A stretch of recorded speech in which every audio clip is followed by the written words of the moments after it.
यह हमारा 5वां चक्र होता है, जिसका नाम विशुद्धि चक्र या थ्रोट चक्र हम कहते हैं। इसका मतलब होता है शुद्ध, जिसे हम किसी तरह की अशुद्धि ना हो जिसके अंदर। हमारे शरीर में इस चक्र का 5वां स्थान है। इस चक्र का कलर नीला होता है। इससे हमारी कम्युनिकेशन स्किल बहुत स्ट्रांग हो जाती है। यह चक्र हमारे गले के पास होता है। इसी कारण इस चक्र का संबंध हमारी वाणी से होता है। आकाश इस चक्र का तत्व होता है, इस कारण भी इस चक्र का रंग नीला है। जब हम अपने गले के पास की ऊर्जा जागृत करते हैं तो हमारी वाणी में भी शुद्धता आ जाती है, क्योंकि इस ऊर्जा का सीधा संबंध आकाशीय ऊर्जा से होता है।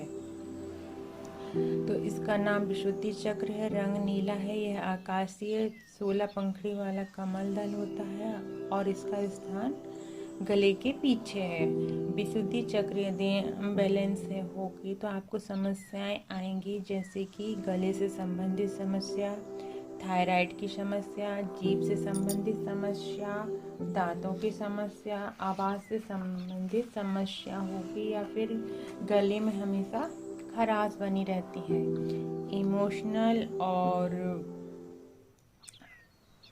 इमोशनल एंड मेंटल प्रॉब्लम इसमें ये आती हैं कि इंसान यदि एक्टिव नहीं है तो व्यक्ति ठीक से अपने आप को एक्सप्रेस नहीं कर पाता, क्रिएटिविटी कम हो जाती है, व्यक्ति कम बोलना पसंद करता है, व्यक्ति लोगों की आलोचना शुरू कर देता है, हमेशा निगेटिव बातें ही बोलेगा, लोग आपकी बातों पर विश्वास नहीं करेंगे, निर्णय लेने की क्षमता भी बहुत कम होती है।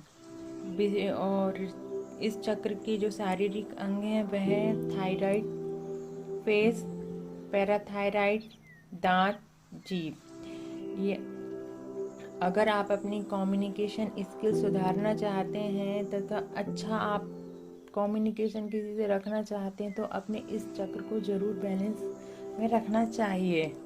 यदि इसके कुछ कार्मिक कारण होते हैं तो उसके भी अपनी लाइफ पे कुछ असर पड़ता है, जैसे कि जो लोग अपने ज्ञान का गलत उपयोग करते हैं, अपने स्वार्थ के लिए या दूसरों को दुख देने के लिए उपयोग करते हैं, तो भी इनका यह चक्र बैलेंस नहीं होता। जो लोग बहुत झूठ बोलते हैं उससे भी यह चक्र बैलेंस नहीं होता। अगर किसी की भावनाओं को बहुत ज़्यादा दुखाया है और उनकी बददुआएं ली हैं तब भी यह अविकसित रह जाता है। और यदि आप इसको बैलेंस करना चाहते हैं तो उसके लिए है अपने ज्ञान का दूसरों की सेवा करें, अपने ज्ञान से अपनी भावनाओं को दबाएं नहीं और बिना किसी का दिल दुखाए ठीक ढंग से अपनी बात कहने का प्रयास करें। किसी का विश्वास ना तोड़ें और अपनी ज्ञान से लोगों को ऊंचा उठाएं, किसी को कोई गलत शिक्षा ना दें। और विशुद्धि चक्र का संबंध आकाश तत्व से होता है, इसलिए आप मेडिटेशन आकाश के नीचे बैठकर भी कर सकते हैं। एक खुले आंगन में या फिर पीछे जहाँ पर आपके टेरेस पे ऊपर जाके भी आप थोड़ी देर आकाश से ऊर्जा ले सकते हैं। और विशुद्धि चक्र को ब्राह्मणी प्राणायाम के द्वारा जागृत कर सकते हैं और या फिर उसके मंत्र से भी आप कर सकते हैं। इस चक्र को जगाने का सबसे सरल तरीका है खुले आकाश के नीचे बैठ जाएं और हम की चैंटिंग करें। 10 मिनट नियम पूर्वक आप इसको कर सकते हैं, इससे आपका यह स्ट्रांग हो जाता है। और या फिर ब्राह्मणी प्राणायाम के द्वारा भी इसे कर सकते हैं। चक्र जागरण के साथ आपके मन को शांति से करना चाहिए, क्योंकि इस चक्र के जागरण के साथ आपके मन को शांत रखने, चिंता और क्रोध जैसी समस्याओं को कम करने में बेहद सहायक होता है।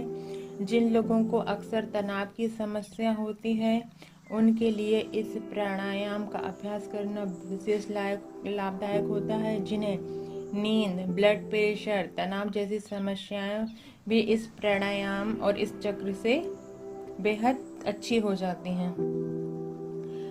इसको कैसे करते हैं? सबसे पहले किसी शांत और अच्छी हवादार जगह पर बैठें और अपनी आंखें बंद कर लें।